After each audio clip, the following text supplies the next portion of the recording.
মণ্ডল মশাই বাজার থেকে কত কিছু বাজার করে নিয়ে আসছে, অবশ্য ছেলেকে সঙ্গে করে নিয়ে গেছিলো, ছেলে সাইকেল চালিয়ে নিয়ে গেছে। আমি তো মানে বিশেষ করে বাজার করতে পারি না, ওই জন্য খুব একটা জিনিসপত্র কিনতেও পারি না। তো আজকে দেখো এই যে মাছ কিনে নিয়ে আসছে, এটা হচ্ছে কাকলে মাছ। তো এই যে বাজার থেকে কাকলে মাছ কিনে নিয়ে আসছে, তাই তোমাদের দেখাচ্ছে একটু, বলছে কি ধার দাঁতের। যাই হোক, তো এই মাছ, এই যে এই মাছটা অনেকে কাকলে মাছ বলে, অনেকে বগ মাছ বলে, তারপর কি মাছ বলে জানো, থুড়ে মাছ বলে। তো এই মাছটা কিনে নিয়ে আসছে বাজার থেকে। তো এখন এই যে বসে বসে কাটছে কাঁচি দিয়ে, দেখো। তো কি গো, তোমার কাছ থেকে তো মাছ অনেক কম দাম, না এই মাছ কত করে কিনলে? এই মাছ হ্যাঁ 20 টাকা শ নিয়েছি। 20 টাকা শ, মানে 200 টাকা কেজি? হ্যাঁ। আচ্ছা, তো এই মাছের তো দাম আছে এমনিতেও, তাই না? এই মাছ তো অনেক দাম। এই মাছ তো পাওয়াই যায় না, দেশি কাকলে এগুলো, একদম সামুদ্রিক না।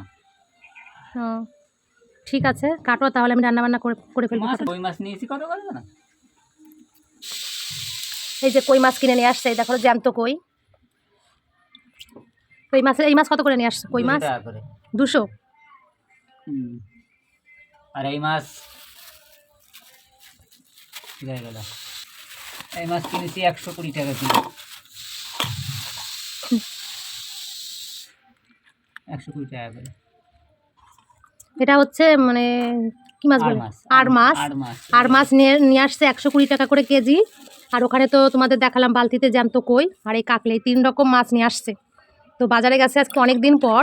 আমি তো আর বাজার করতে পারি না, তোমাদের দাদাভাই বাজার করে, কিন্তু শরীরের সঙ্গে পারে না বলে বাজারে যাওয়া হয় না। তো আজকে যেহেতু গেছে, ওই কারণে একটু বেশি বেশি করে মাছ নিয়ে আসছে। ফ্রিজে রেখে দেবো, আমাদের অনেক দিন চলে যাবে, তাই তো। আর দেখছিলাম একটু আলাদা জায়গা, তো ওই জায়গায় একটু মাছের দাম কম।